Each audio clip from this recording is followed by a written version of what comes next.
শেখ হাসিনার বিরুদ্ধে প্রথম রায়টা বেরোচ্ছে।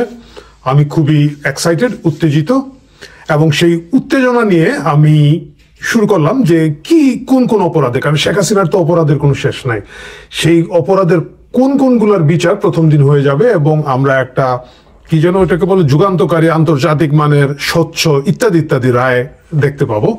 এটা নিয়ে গবেষণা করা শুরু করলাম, মানে একটু পড়ছিলাম আর কি। গবেষণা কথাটা বলে একটা জিনিসটা ভারী কি শোনায়। হঠাৎ করে মনে হইলো দাঁড়ান, এই ওই আলাপে যাওয়ার আগে একটা গল্প বলে ফেলি, কারণ ভিডিওর লেন্থ, দৈর্ঘ্য আমাকে বাড়াতে হবে, এবং সেটা বাড়াতে হলে গল্পটা বলতে হবে। গল্পটা হচ্ছে একজন লোক খুব হাই স্পিডে, খুব দ্রুত গতিতে গাড়ি চালিয়ে যাচ্ছিলেন। তো তাকে একজন ট্রাফিক সার্জেন্ট আটকানোর পরে বলল, আপনি তো স্পিড লিমিট এখানে 70 মাইল পার আওয়ার, আপনি এখানে 120 মাইলে চালাচ্ছেন। তো লোকটা বলছে, কি করবো ভাই, আমি তো একটু 1 লিটার মদ খেয়ে ফেলেছি, আমি খুব ড্রাঙ্ক, মাতাল, এই জন্য চালাচ্ছি। বলেন কি, আপনি এতটুকু মদ খেয়ে গাড়ি চালাচ্ছেন, বেআইনি, জানেন না? বলে কি করব, দেখেন আমার তো এই পিছনে বুটের মধ্যে আমার 2 জনকে মার্ডার করে, খুন করে আমি এটা বুটের মধ্যে নিয়েছি, পিছনে রাখা, তা লাশ টাশ দেখে একটু নার্ভাস হয়ে মদ খেয়ে গাড়ি চালাচ্ছে। লোকটা আরে সর্বনাশ, বলে আপনি পিছনে মেরে দিয়েছেন? বলে হ্যাঁ মেরে দিয়েছি, আমার সাথে তো একটা পিস্তল আছে, পিস্তল দিয়ে 2 রাউন্ড গুলি করেছে, 4 রাউন্ড আমার সাথে আছে। এখন তো ট্রাফিক সার্জেন্ট নিজে একটু নার্ভাস হয়ে গিয়েছে, কারণ এটা তো বিরাট অপরাধী, তো এবং তার সাথে বন্দুক আছে, পিস্তল আছে, গুলি করে দিবে। সুতরাং ট্রাফিক সার্জেন্ট একা আর সাহস পেল না, সে ওয়্যারলেস দিয়ে সাথে সাথে তার সিনিয়র অফিসারকে এখানে ডেকে নিয়ে আসলেন এবং বললেন যে স্যার এই ঘটনা। তো সিনিয়র অফিসার আরো কিছু সৈনিককে নিয়ে, পুলিশকে নিয়ে গাড়িটাকে ঘেরাও করলেন, ঘেরাও করে কাছে গিয়ে দরজা নক করলেন। তো লোক খুলছে, হ্যাঁ অফিসার, গুড আফটারনুন, কি হয়েছে? আপনার পিছনের বুট খোলেন। হ্যাঁ খুললাম। তো পিছনের বুট খুলে দিয়েছে, পিছনের ওই গাড়ির পিছনের ডালা খুলে দেখা গেল ওখানে কিছু নাই। বলে আপনার সাথে নাকি আপনি 2 জনকে মার্ডার করেছিলেন। বলে কি বলে এইগুলা? বলে দেখি আপনার সামনের ড্রয়ারটা খুলেন গাড়ির, দেখি তো ওইখানের মধ্যে একটা পিস্তল আছে নাকি। সবাই খুব বন্দুক টন্দুক ধরে বসে। লোকটা খুলে দিয়েছে, ওটার ভিতরে কিছু নাই, ওটার ভিতরে 2-1টা কাগজপত্র রাখা আছে, কিছু নেই। বলে কি এইসব শুনলাম, আপনি কি মাতাল নাকি? দেখি হা করেন তো। তারপর ওই যে যন্ত্র যেটা দিয়ে দেখে কেউ ড্রাঙ্ক কিনা না, এটা দিয়ে বলছে এটার মধ্যে শ্বাস ফেলেন। তো শ্বাস ফেলেছে, শ্বাস ফেলার পরে তো নর্মাল, ও মদ খায়। বলে তাইলে ঘটনাটা কি ঘটলো, আপনার নামে এত কিছু শুনলাম। বলে কে বলেছে এত কিছু? বলে এই যে ট্রাফিক সার্জেন্ট বলেছে। বলে ভাই এই লোকটা খামোকা কি না কি বলেছে, আমি তো জানি না। এখন আর কিছু না পাইলে বলবে হয়তো আমি স্পিড করতেছিলাম, হয়তো বলবে এখন আমি 70 মাইলের গাড়ি 120 মাইলে চালাচ্ছিলাম, এটা বলতে পারে কিন্তু। তো সেই সিনিয়র অফিসার ঘুরে ট্রাফিক সার্জেন্টকে বললেন, এই ঘটনা কি হচ্ছে, আটকাইলা কেন? বলে স্যার 70 মাইলের এখানের মধ্যে 120 মাইল চালাচ্ছিল, এই জন্য প্রথমে আটকাইছে। চুপ, আর মিশা কথা বলবা না, এনাফ মিশা কথা বলছো তুমি। খামোকা একটা সাধারণ নাগরিককে এখানের মধ্যে তুমি হয়রানি করতেছো। ভাই আপনি জানতো, আপনি গাড়ি নিয়ে যান, সরি আপনাকে ডিস্টার্ব করার জন্য। এই গল্পটা কেন বললাম, কারণ হচ্ছে আপনি যখন অনেকগুলা সাব গল্প তৈরি করে সেগুলোকে মিথ্যা প্রমাণ করে ফেলতে পারবেন, আপনার যে মূল অপরাধ ছিল 70 মাইলের জায়গায় 120 মাইলে চালিয়ে যাওয়া, সেটা তখন আর কেউ বিশ্বাস করবে না। ট্রাইব্যুনালে এখন যে রায়টা শেখ হাসিনার বিরুদ্ধে দেওয়া হচ্ছে, খুব দ্রুত আকারে দেওয়া হচ্ছে, এটা হচ্ছে সেই ঘটনা। এইখানের মধ্যে এমনভাবে বিচারটাকে বিতর্কিত করার চেষ্টা করা হচ্ছে সুকৌশলে, যাতে কোনো একদিন যখন এই বিচারগুলো পুনর্বিবেচনা করা হবে, পুনর্বিচার করা হবে, যখন বাংলাদেশে একটা সুস্থ স্বাভাবিক পরিবেশ ফিরবে, তখন এই বিচারের রায় দিয়ে আসল অপরাধগুলো ঢেকে ফেলা হবে। আমরা কখনোই জানতে পারবো না ছাদগুলোতে কারা স্নাইপার ছিল, আমরা জানতে পারবো না 7.62 বুলেট, যেটা কারো ব্যবহার করার কথা নয়, সেই বুলেট কারা ব্যবহার করছিল, সেই স্নাইপার রাইফেল গুলো কাদের কাছে ছিল, কিভাবে হত্যা করা হয়েছিল আমাদের বাংলাদেশের অগণিত ছাত্র জনতাকে। কারণ প্রথম থেকেই এই জিনিসটাকে বিতর্কিত করে ফেলার জন্য আজকে এই ভিডিওটা আপনারা যখন দেখছেন ততক্ষণে হয়তো একটা রায় ঘোষণা হয়ে গিয়েছে। আসুন আমি এই কথাগুলো একটু খুব পরিষ্কার করে বলি। আমরা জানি যে আজকে প্রথম যে রায়টা ঘোষণা করা হবে, এখানে 3 জন আসামি। একজন হচ্ছেন অবভিয়াসলি শেখ হাসিনা, দ্বিতীয় জন হচ্ছেন আসাদুজ্জামান খান কামাল, যিনি হচ্ছেন স্বরাষ্ট্রমন্ত্রী ছিলেন তখন, এবং চৌধুরী আব্দুল্লাহ আল মামুন, যিনি আইজিপি ছিলেন তখন। এই 3 জনের বিরুদ্ধে রায় হবে, এবং অভিযোগগুলো কি কি, 5টা অভিযোগে তাদের বিরুদ্ধে মামলা হচ্ছে। এই 5টা অভিযোগই এই পর্যায়ে প্রথম রায়ের জন্য খুবই বিপজ্জনক, গোটা ট্রাইব্যুনালকে, গোটা বিচার ব্যবস্থাকে একটা যে প্রহসন এবং একটা হাস্যকর জায়গায় পৌঁছে দেওয়ার জন্য যথেষ্ট। আমি বলি, আপনারা অনেকেই জানেন না হয়তো এই 5টা অভিযোগগুলো। প্রথমত যে 14 জুলাই শেখ হাসিনা রাজাকারের বাচ্চা বলেছেন সংবাদ সম্মেলনে, এবং বলে তিনি উস্কানি দিয়েছেন। এই উস্কানির জন্য এখন একটা বিচার হচ্ছে। ওকে, এইটা আমরা সকলেই দেখেছি যে তিনি সেটা বলেছেন, এবং আমি জানি না কিভাবে উস্কানি দিয়েছেন। দ্বিতীয় হচ্ছে তিনি হেলিকপ্টার থেকে গুলি করার আদেশ দিয়েছেন। আচ্ছা, আবু সাইদ হত্যা তৃতীয় অভিযোগ, চানখারপুলে 6 জনকে হত্যা করা হচ্ছে চতুর্থ অভিযোগ, এবং পঞ্চম অভিযোগ হচ্ছে যে আশুলিয়া 6 জনকে গুলি করে হত্যা করে লাশ পুড়িয়ে দেওয়া হয়েছে। অমানবিক অপরাধ। আমরা 5 নম্বর থেকে যদি শুরু করি, কারণ আজকে ভিডিও লাইন বড় হয়ে যাবে এবং রায় ঘোষণার আগে আমরা প্রত্যেকটি স্পেসিফিক অভিযোগ নিয়ে হতে শুরু করবো। আমি জাস্ট আশুলিয়ার 6 জন পোড়ানোর কেসটা নিয়ে বলি। সেটার গুরুত্বপূর্ণ সাক্ষীকে, এটা গুরুত্বপূর্ণ সাক্ষী ট্রাইব্যুনালে দিয়েছেন ভাঙ্গারি ব্যবসায়ী মতিবর রহমান বুদ্দা। মতিবর রহমান বুদ্দা হচ্ছেন ঘটনার প্রত্যক্ষদর্শী, এবং উনি সাক্ষ্যে কি বলেছেন? উনি সাক্ষ্যে বলেছেন বেলা 2টার পরে, 5 আগস্ট বেলা 2টার পরে যখন শোনা গেল শেখ হাসিনা দেশ ত্যাগ করেছেন, সরকারের পতন ঘটেছে, তখন ছাত্র জনতা পুলিশের থানার সামনে দিয়ে মিছিল করতে যাচ্ছিল। সেই সময় পুলিশ গুলি চালায়, সেখানের মধ্যে নিহত হন এই 6 জন। 5 জন তখনই নিহত হয়েছেন, একজন তখনও বেঁচে ছিলেন, এই পরে মারা গিয়েছেন। এই 6 জনকে নিয়ে পুলিশ গাড়ির মধ্যে রেখে লাশগুলো আগুনে পুড়িয়ে ফেলেছে। অমানবিক অপরাধ, কোন সন্দেহ নাই। কিন্তু বেসিক প্রশ্নটা যদি আসে, বেসিক কোয়েশ্চেনটা যদি আসে, বেলা 2টার পর শেখ হাসিনা দেশ ত্যাগের পরে, বা যখন শোনা গিয়েছে যে সরকারের পতন ঘটেছে, দেশ ত্যাগ ঘটে গেছে, তারপরে এই গুলাগুলির ঘটনাটা ঘটেছে। আমি সেই দিকে যেতে চাচ্ছি না, কারণ তখন অমানবিকভাবে বিভিন্ন থানায় আক্রমণ করা হচ্ছিল, পুলিশদেরকে হত্যা করে ঝুলিয়ে রাখা হচ্ছিল।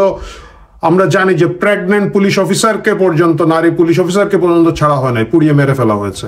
এই অমানবিক অবস্থায় আশুলিয়ার ওই থানার সামনে দিয়ে যতই বলেন মিছিল যাচ্ছিল, আমরা সকলেই জানি ওই থানা আক্রমণ করা হয়েছিল, এবং পুলিশ তার জীবন বাঁচাতে নার্ভাস হয়ে এই গুলিগুলো করেছিল, এবং এই 6 জন মারা গিয়েছেন। যারা মারা গিয়েছেন তাদের প্রতি আমার শোক আছে।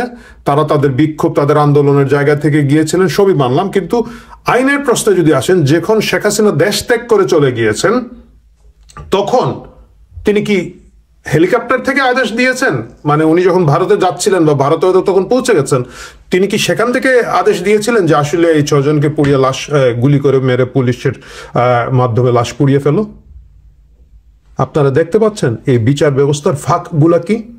এই ফাঁকগুলা কেন তৈরি করা হচ্ছে? এগুলো ইচ্ছাকৃতভাবে করা হচ্ছে, কারণ প্রথম এই রায়টাই আলোচনা হবে, এবং পুরো জিনিসটা কোনো একদিন যখন এই রায়গুলো আবার রিভিউ হবে, পুনর্বিবেচনা হবে, প্রথম প্রশ্নটাই আসবে যে মামলায় লেখা আছে যে শেখ হাসিনা দেশ ত্যাগের পরে এই হত্যাকাণ্ডগুলো ঘটেছে, এর পিছনে তাহলে এটার জন্য শেখ হাসিনাকে কিভাবে দায়ী করা যায়?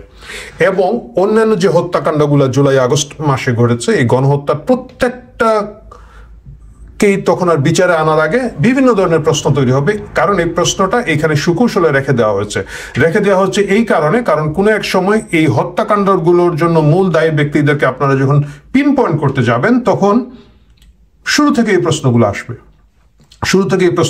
আবু সাইদের হত্যা একটা খুবই স্পর্শকাতর হত্যা, যেটার রায় এখন হয়ে যাবে।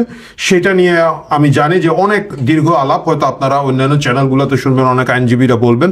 প্রয়োজনে আমরাও হয়তো এটা নিয়ে পরবর্তীতে আরেকটা পর্ব করব, কারণ আবু সাইদকে গুলি করে হত্যা করা বলা হয়েছে, তার সাক্ষীর মিসম্যাচ আছে, ওইখানকার যে ভিডিও আছে আমরা সকলে দেখেছি, ওইখানে কিন্তু আবু সাইদের সামনে থেকে কোনো গুলি বা রক্তপাত দেখা যাচ্ছে না, বোঝাই যাচ্ছিল যে তখন তাকে রাবার বুলেট দিয়ে আক্রমণ করা হয়েছে, এবং সেই রাবার বুলেটগুলোর আক্রমণ এবং তার সেখান থেকে আহত হওয়ার পরে তিনি নিহত হওয়ার আগের যে ঘন্টা 2 ঘন্টা উনি কোথায় ছিলেন, তার মাথার পিছনে কিভাবে আঘাত করা হয়েছে, এই প্রশ্নগুলোর জবাব আমাদেরকে খুঁজে বের করতে হবে। আমাদেরকে নিশ্চিত করতে হবে আবু সাইদকে বা অন্যান্য প্রত্যেকটা অমানবিক হত্যাকাণ্ড আসলে কারা ঘটিয়েছে, কেন ঘটিয়েছে, কোন উদ্দেশ্যে ঘটিয়েছে, পিছনে কারা ছিল।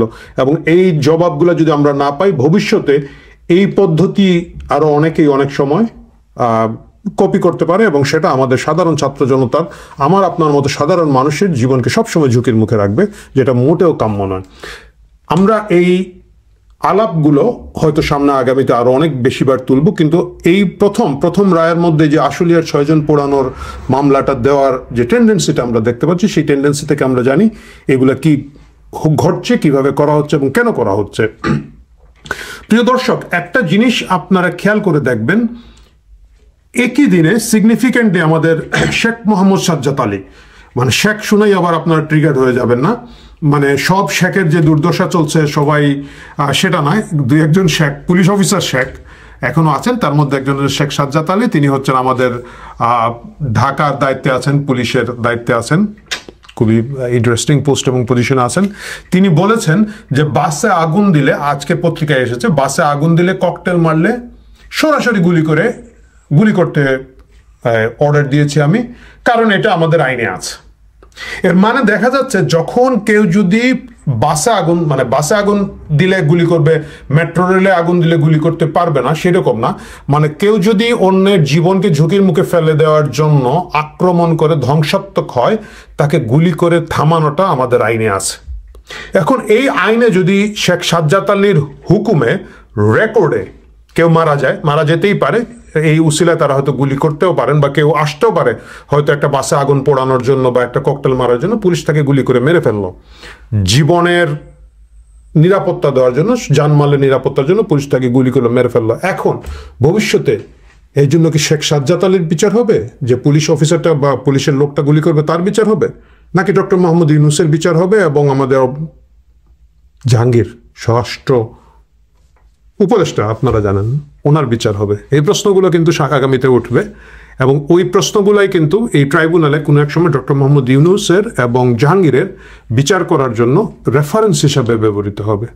সুতরাং এই জায়গাগুলো পরিষ্কার পরিচ্ছন্ন না করে যারা এই তাড়াহুড়া করে বিচারটা তৈরি করছেন, তাড়াহুড়া করে করছেন, এবং শেখ হাসিনা দেশ থেকে চলে যাওয়ার পরের হত্যাকাণ্ডগুলো, সেখানেও কিন্তু প্রায় আরো 700-র মতো লোক মারা গিয়েছেন। মানে শেখ হাসিনা দেশ ত্যাগের পরে 5ই আগস্ট থেকে 15ই আগস্ট পর্যন্ত জাতিসংঘ বলছে যে ওইখানে আরো 700 মানুষ মারা গিয়েছেন।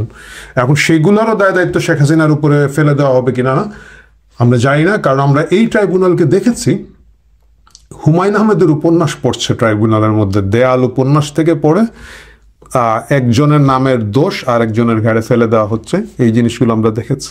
এবং আমরা দেখেছি এইখানের মধ্যে বিচারক কোন দলের এটা বলা বেআইনি, এটা বললে আইনের অবমাননা হবে, আমি ওইটাতে যাচ্ছি না। আমরা দেখেছি এইটার প্রধান উকিল হচ্ছেন তাজুল ইসলাম, জামাতের বাচ্চা এবি পার্টির নেতা ছিলেন, এবং উনি যুদ্ধাপরাধীদের বিচারের জন্য যান প্রাণ দিয়ে যুদ্ধাপরাধীদের সেভ করার চেষ্টা করেছিলেন, খুব ভালো। উনি হচ্ছেন ট্রাইব্যুনালের এক পাশে, আরেক পাশে আরেকটা লোক আছেন, সেটাও তাদেরই নিয়োগ করা লোক। আপনার এই ভিডিওটা কি দেখেছেন? চলেন একটু দেখে আসি। এই লোকটা হেসে হেসে কিভাবে বলছে, যে বাইরে বললে তো শরম লাগে না, কি যেন বলছে না, চলুন শুনে আসি। আপনি এখানে কথা বলেন, মিডিয়ার সামনে কথা বলেন, বিচার তো কিছুই এগারোটা কোনো পর্যায়ে নেই, আপনি যেও কথা বলেন আপনার আসামিকে খারাপ না, খালাস পাবে তা বলে নেই। বলছি যে আমি বিশ্বাস করি, যখন সাংবাদিকরা প্রশ্ন করে আমাকে যে আপনার আসামি খালাস পাবে কিনা, আমি বলেছি আমি বিশ্বাস করি যে আমার দৃঢ় বিশ্বাস যে আমার আসামি খালাস পাবে। সেটা তো বলতেই পারি আমি, আমার বিশ্বাস, আমার চেষ্টা, সে জায়গাটা আমি বলতেই পারি। যদি ভুল হয় আমার আদালত আমাকে সংশোধন করবেন। না, ভালো তাছাড়া আমার না বলে উপায় কি? আমি যদি বলতে আমার আসামি খালাস পাবে না, তাহলে তো মানে জাতি এবং মাননীয় আদালত লর্ডশিপও বলবেন যে কেমন লয়ার আমি স্টেট ডিফেন্সে নিয়োগ দিয়েছি যে আসামির ফাঁসি চাই, তাহলে তো এটা আরো খারাপ, আপনার জন্য খারাপ, আমার জন্য খারাপ।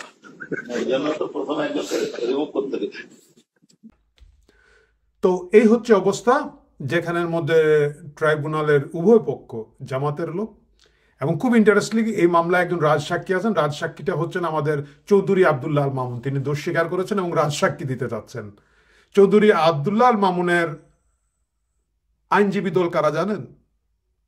ঠিকই ধরেছেন, শিশির মনির, জামাতে ইসলামের। এটা আমি বলি নাই, এটা আমজনতা পার্টির তারেক আবিষ্কার করেছেন, এবং তিনি সকলকে বলেছেন যে শিশির মনিরকে আইনি সুবিধা দিচ্ছেন, সুযোগ সুবিধা করে দিচ্ছেন, এবং তার মাধ্যমে সাক্ষ্য অর্জন করছেন।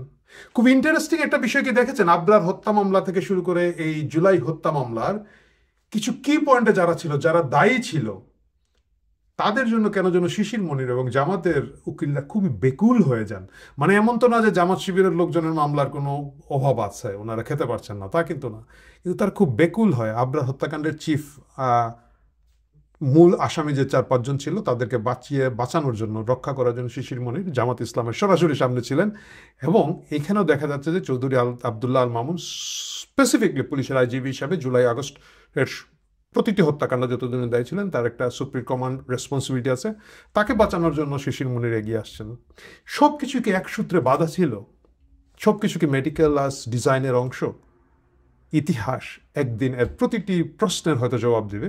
প্রিয় দর্শক, ততদিন পর্যন্ত আমাকে আপনাকে অপেক্ষা করতেই হচ্ছে। ভালো থাকুন।